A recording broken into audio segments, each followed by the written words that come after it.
Le Burkina Faso a célébré son 64e anniversaire d'indépendance le 5 août, une date marquant la fin de la colonisation française en 1960. Cependant, cette commémoration se déroule dans un contexte de crise sécuritaire et humanitaire. Les attaques terroristes ont perturbé la vie quotidienne et affecté le pays profondément.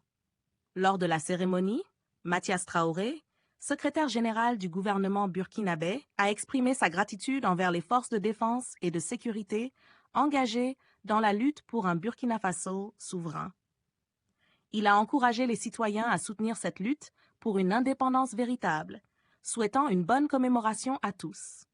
Bassolma Bazié, ministre de la fonction publique, a souligné que cette commémoration coïncide avec une guerre contre le terrorisme, qu'il a qualifiée de prédation visant à piller les ressources du pays. Il a exprimé son soutien aux forces armées qui luttent pour la sécurité du territoire national. Le ministre a affirmé que malgré les défis, le pays triomphera de cette guerre. Récemment, le capitaine Traoré a annoncé la création de l'Alliance des États du Sahel avec le Mali et le Niger, visant à contrer l'influence de la CEDEAO, jugée trop liée à la France. Les relations entre la France et le Burkina Faso se sont détériorées depuis l'arrivée au pouvoir du capitaine Ibrahim Traoré, qui a remis en question la présence militaire française dans le pays. La situation sécuritaire au Burkina Faso s'est dégradée avec des attaques régulières de djihadistes, notamment dans le nord et l'est.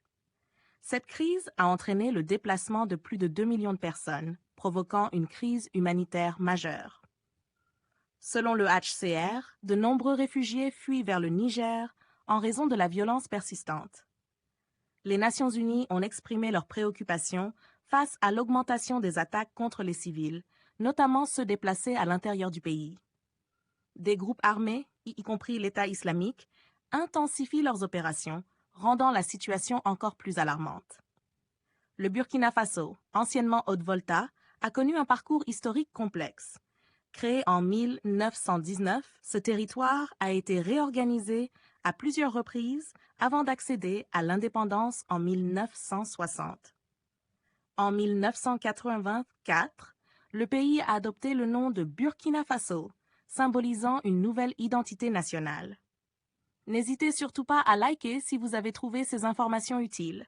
Partagez votre avis avec nous dans l'espace des commentaires et abonnez-vous à la chaîne pour ne rien rater de nos prochaines vidéos. Merci.